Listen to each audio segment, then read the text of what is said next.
오늘은 146강 제목은 묵시세계입니다. 묵시세계라 하면서 보통 이 사회에서 잘 쓰지 않는 단어입니다. 묵시세계가 뭘까? 묵시세계의 반대말이 역사세계라고 합니다. 역사세계의 반대말이 있다는 거, 역사 바깥에 뭐가 있다는 것, 오늘날 우리 사람들에게는 잘 이해가 안 될 이야기입니다.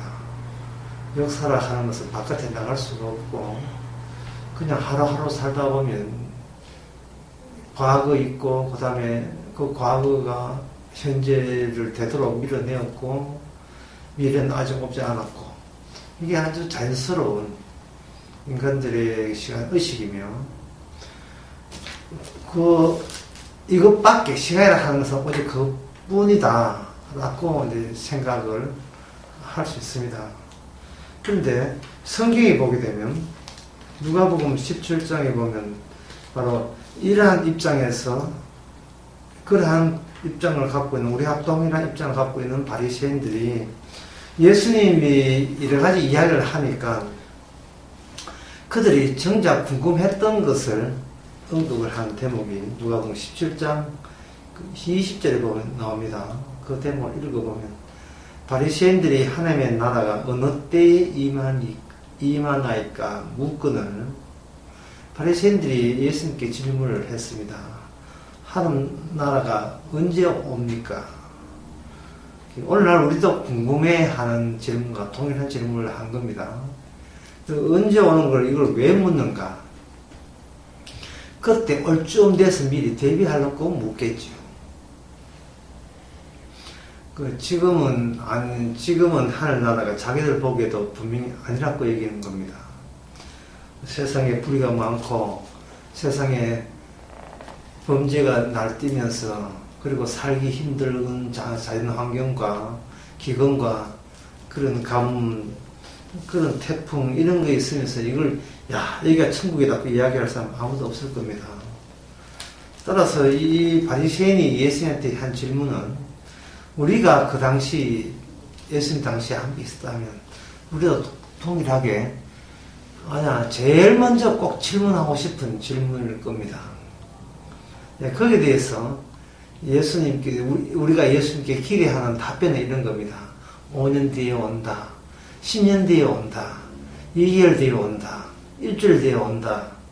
라는 식의 답변을 우리가 기대하게 돼요.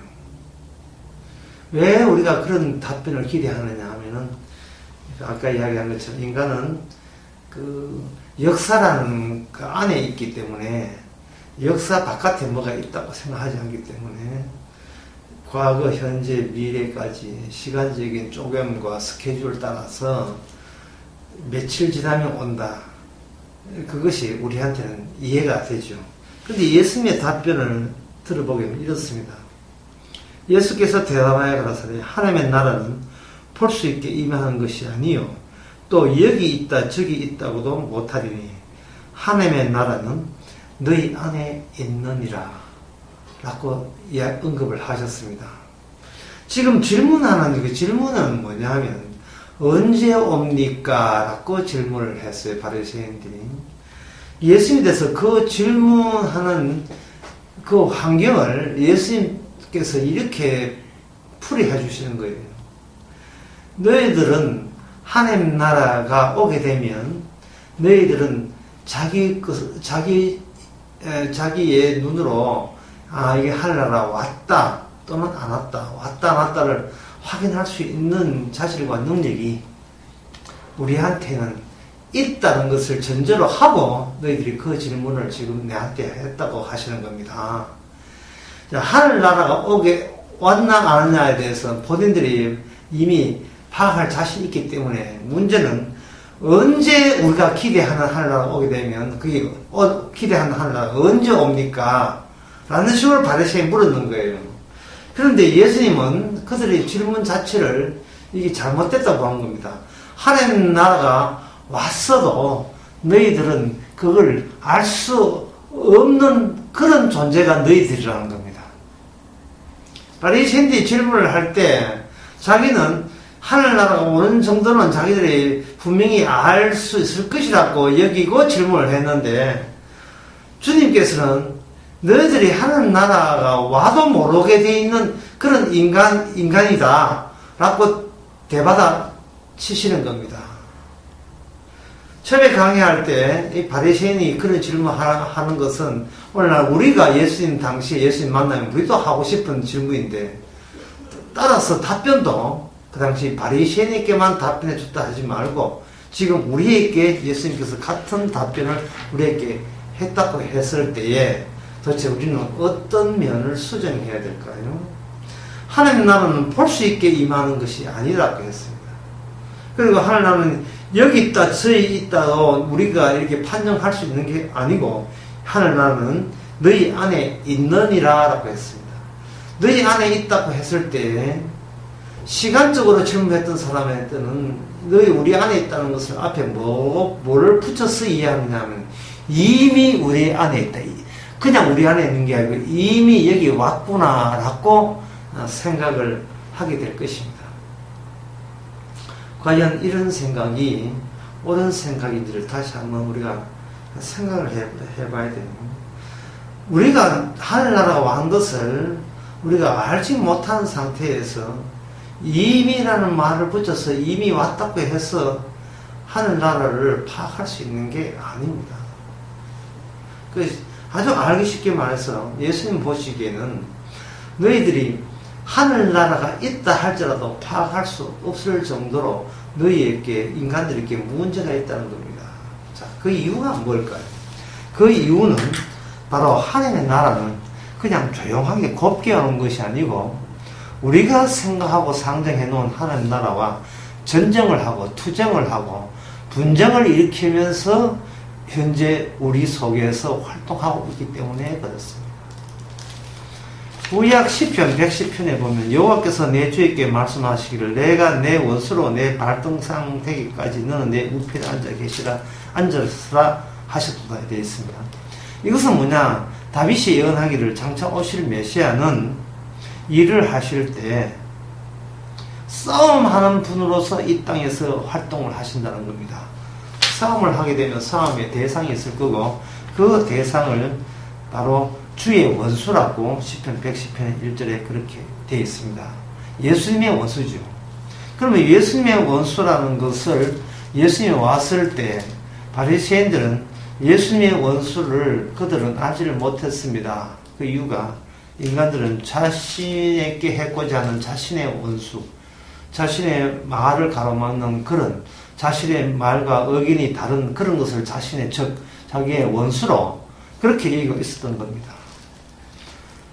우리가 아시다시피 예수님께서는 바리새인에게 살해당했다는 점을 감안해 볼 때, 그리고 우리가 이 바리새인이 하는 질문과 생각이 오늘날 우리가 동일한 질문과 생각을 갖고 있다는 걸 이야기해 볼 때, 하나님 나라가 궁금한다고 해서 우리가 하나님 나라에 들어갈 수 있는 것이 아니고, 하나님 나라에 궁금하는 마음이 들고 거기에 맞닿아서 주님께서 답변을 가졌을 때 하늘나라에 궁금해하는 것과 거기에 대한 주님의 답변이 이렇게 어울러서 우리가 주님의 원수 노릇을 하면서 천국은 천국대로 가고 싶어하는 욕구와 욕망을 그대로 발휘하고 있다는 사실을 우리가 알 수 있습니다.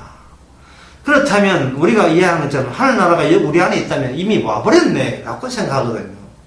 이미 와버렸다고 생각할 때에 마태복음 그 뒤에 마태복음 21장부터 쭉 나오는 천지가 없어지는 내 없어지지 아니라고 하시면서 바로 이 세상에 멸망하는 예언을 예수님께서는 예수님께서 제자들과 함께 드디어 쭉 언급을 합니다. 그때는 이를 성신의 징조가 있겠고 땅의 민족들과 파도가 인하여 혼란 중에 있겠으며, 이게 누가복음 21장 25절 26절 해서 뒤에 계속 나옵니다. 뜻밖의 그날이 득과 같이 임하리라 인자의 날이 올 것이다 했습니다. 우리는 이 대목을 보면서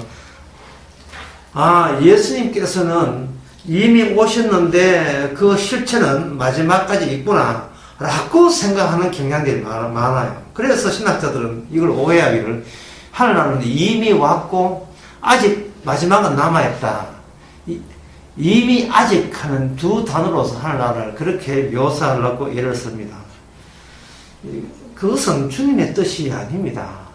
주님의 뜻은 약속이라는 그 속에는 묵시적인 요소가 들어있어서 시간적인 상황에 있는 우리가 그 묵시를 알아챌 수가 없다는 이야기입니다. 하나님의 약속이 스스로 활동을 하게 되면 우리는 시간 속에 있는 우리가 자체가 사실은 주님의 원수 안에 사로잡힌 채 있다는 그런 쪽으로 우리가 이해를 해야 된다는 겁니다. 따라서 성령이 오게 되면 시간 속에 매이는 우리 자신 때문에 성경 말씀을 전부 다 우리가 오독했고 오해했다는 것을 성령을 통해 뒤늦게 우리는 알게 되는 겁니다. 천년의 하루 같고 하루가 천년 같은 이야기를 우리가 아무리 이해해도 이해 안 되는 이유가 우리가 지혜가 모자라서가 아니라 주님의 원수편에서 함께 한통속으로 그런 식으로 이 세상을 보고 주님의 생각을 해석하고 신앙생활을 하기 때문에 그 자체가 잘못이라는 것. 그것 때문에 십자가 돌아가셨다는 걸 깨닫게 하기 위해서 주께서는 묵시로 우리에게 항상 묵시적인 말씀으로 우리에게 말씀을 해주시는 겁니다.